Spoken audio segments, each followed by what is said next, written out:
beyond the darkness, beyond the grave, to an unexplored dimension as we travel to the mysterious realm of ghosts.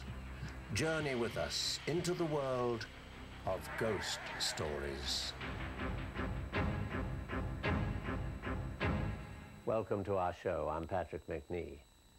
Tonight we have some extraordinary stories. We'll investigate actual accounts of ghostly encounters. I'm not the kind of person that believes in this weird stuff.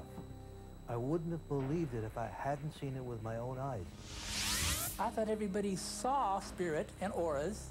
Until later in life, I was told not everybody sees.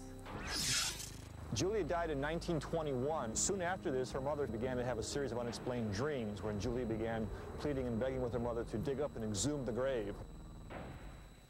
Although the field of parapsychology in America is only 100 years old, the Native Americans have been aware of the spirit world for thousands of years.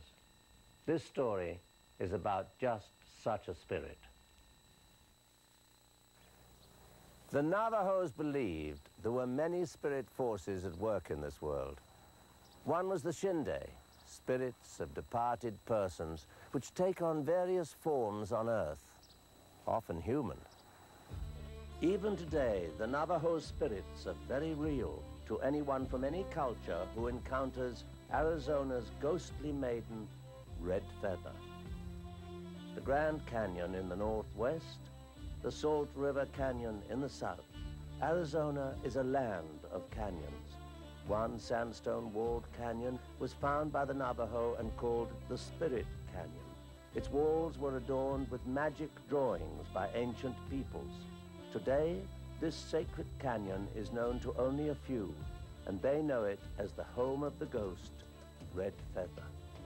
As told by the Navajo, her story begins about 150 years ago, when John Martin, a white trader from Prescott, accepted a young Navajo girl as payment for gunpowder and whiskey. John Martin built her a house which still stands today, although in ruins. It was quite a unique dwelling, incorporating both white man style and the Navajo eight-sided Hogan shape. In 1870, John Smith's bride bore him a healthy baby daughter, Anna. The mother died in childbirth. Anna grew to be a young beauty, with her mother's dark hair highlighted by her father's red. But she preferred to wear Navajo clothes and be called Red Feather. She was not accepted in the white man's world, and she hated her abusive father. So she ran away from home and made her way to her mother's Navajo village. Little did she know, she would also be an outcast in the Indian world. From the day she arrived, forced to work and eat alone, the only place she felt at peace was in the Spirit Canyon. She studied her ancestors' drawings on the wall.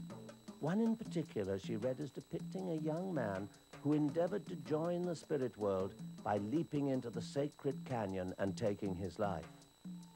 Unfortunately, this became the inspiration for Red Feather to leave the world she was born into but never fit into.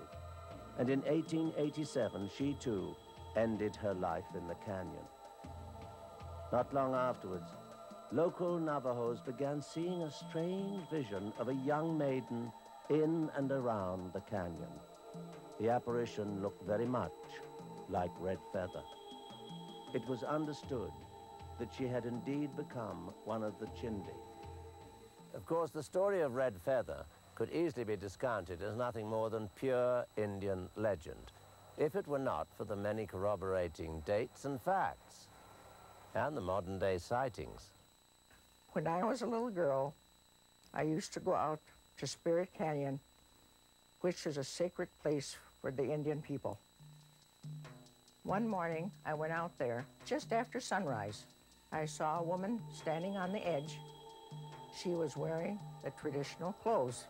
She looked like you could see right through her. I couldn't see her face because it looked like it was all black. Then she was gone, just like that, and I couldn't believe it. I was really scared. And after that, I never went out there again. We like to hike a lot, my husband and I. We take a tent and a little food and camp out for a couple days. We were out in the Painted Desert. We found this great canyon with petroglyphs on the walls. We decided to camp right there. We had a pretty good fire going.